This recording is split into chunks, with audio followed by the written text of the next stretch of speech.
Assalamualaikum warahmatullahi wabarakatuh. Alhamdulillahirabbil alamin.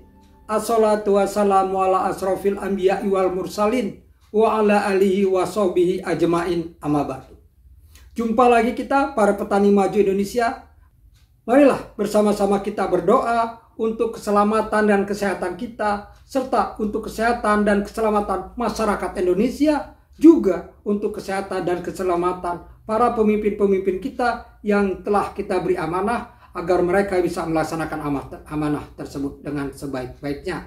Dan kita juga perlu berdoa kepada Tuhan Yang Maha Kuasa untuk pekerjaan serta kegiatan yang telah kita rencanakan pada hari ini agar bisa berjalan lancar dan sukses.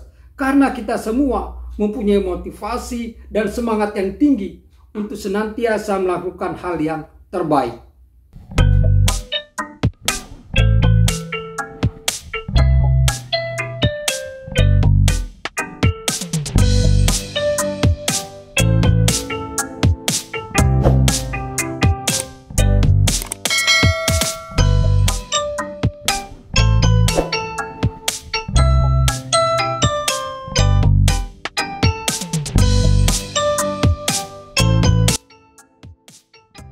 Saudara petani maju Indonesia, dalam rangkaian pertemuan kita pada hari ini, kembali kita akan menjawab beberapa pertanyaan yang berhubungan dengan penanganan dan pengelolaan tanaman jagung pada saat memasuki fase reproduktif. Setelah melewati tasseling atau penyerbukan, yaitu peralihan dari vegetatif ke reproduktif. Di mana dalam pengelolaan dan perawatan tanaman jagung di fase reproduktif ini cukup vital, karena bisa berdampak terhadap banyak hal. Stres yang terjadi bisa mengakibatkan tanaman dan tidak normal, maka tongkol bisa tumbuh tidak normal. Apabila tongkol tumbuh tidak normal, maka bisa terjadi produksi yang menurun, bobotnya rendah, dan kualitasnya juga tidak bagus. Untuk itu, kita perlu melakukan penanganan yang tepat pada tanaman jagung pada fase reproduktif.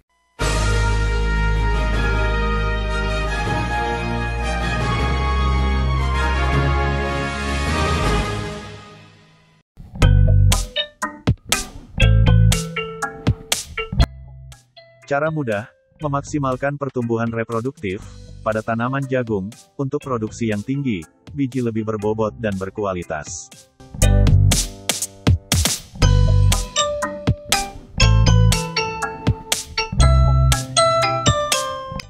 Jagung, atau zeamais, menjadi salah satu makanan pokok di Indonesia.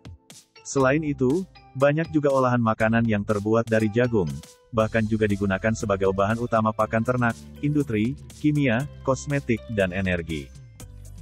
Sedemikian banyaknya, bahan olahan jagung menjadikan komoditas ini menjadi semakin penting. Sehingga produksi jagung semakin dituntut untuk bisa lebih banyak lagi.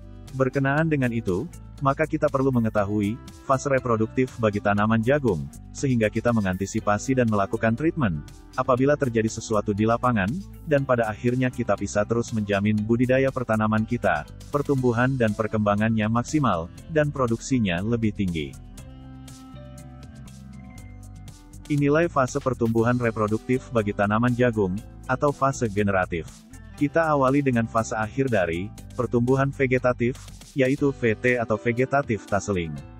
Di beberapa wilayah, fase ini disebut sebagai fase bunga jantan, dan daerah lainnya menyebut sebagai fase penyerbukan. Fase VT ini terjadi ketika tanaman jagung sudah berumur sekitar 45-52 hari. Tandanya dimulai dengan cabang terakhir bunga jantan, sebelum bunga betina muncul. Tanaman jagung juga sudah mulai menyebarkan serbuk sari. Fase reproduktif 1, atau silking. Fase ini diawali dengan munculnya rambut dari dalam tongkol. Fase ini terjadi setelah 2 atau 3 hari dari fase VT, merupakan tahap reproduksi pertama. Fase kritis penyerbukan, dan umumnya terjadi 2-3 hari setelah munculnya bunga jantan yang matang. Setiap rambut akan terhubung dengan satu titik jagung, karena rambut ini pada dasarnya adalah kepala putik. Pembuahan untuk setiap biji secara terpisah.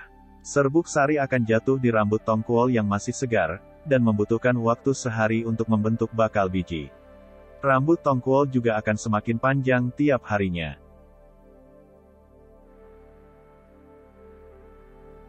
Fase reproduktif 2, atau blister, adalah tahapan pengisian biji. Terjadi setelah 10-14 hari setelah silking. Embrio dalam biji berkembang. Biji terlihat bengkak karena penuh cairan yang jernih, ditandai dengan rambut tongkol yang kering, dan berwarna gelap.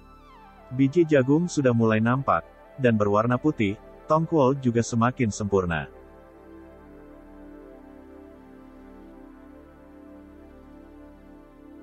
Fase reproduktif 3, milk, atau masak susu. Tahap matang susu, dimulai 20 hari setelah silking. Biji mulai menguning, dan cairan jernih berubah menjadi putih susu karena terbentuknya zat tepung. Stres pada tahap ini bisa mengakibatkan perkembangan biji terhambat, dan gagal mencapai ujung tongkil. Berhentinya perkembangan biji bisa mengurangi hasil. Fase ini terjadi sekitar 18-22 hari, setelah fase R1, atau silking. Biji jagung sudah mulai sedikit menguning. Pada fase ini tanaman jagung jangan sampai kekeringan karena akan menurunkan ukuran dan jumlah biji. Fase reproduktif 4, atau dok. Tahap dok terjadi sekitar 26 hari setelah silking. Zat tepung mulai menebal, dan menyerupai adonan roti. Stres pada tahap ini akan mengurangi dalamnya, berat biji, bobot biji. Tetapi jumlah biji tidak terpengaruhi. Fase ini terjadi sekitar 24-28 hari setelah fase R1 atau silking.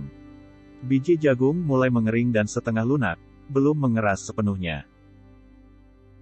Fase reproduktif 5, munculnya milk line, atau proses pengerasan biji. Pada tahapan ini, garis putih akan muncul, dan terlihat jelas pada biji. Garis ini memisahkan bagian keras, dan cair dari biji, pada saat pemasakan biji. Garis ini akan bergerak ke dasar biji, dan membentuk black layer. Fase ini terjadi, sekitar 35-42 hari setelah fase R1, atau silking. Biji jagung sudah terbentuk dengan sempurna, dan kadar air dalam jagung juga menurun setengahnya. Fase reproduktif 6, mixer atau masak. Fase ini terjadi sekitar 55-65 hari setelah fase R1, atau silking. Pada fase ini, biji jagung yang terbentuk sudah semakin turun kadar airnya, dan sudah kering dan benar-benar mengeras. Pada bagian bawah muncul lapisan hitam, atau black layer, yang menandakan tanaman sudah matang fisiologis.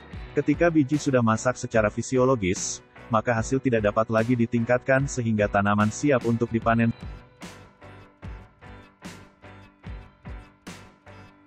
Berdasarkan hal kita bahas tadi, maka hal yang harus kita lakukan dalam menjaga pertumbuhan reproduktif tanaman jagung, adalah 1. Pastikan tidak ada unsur hara yang tertinggal, atau kekurang pada fase vegetatif, yaitu dengan 3 kali pemberian pupuk.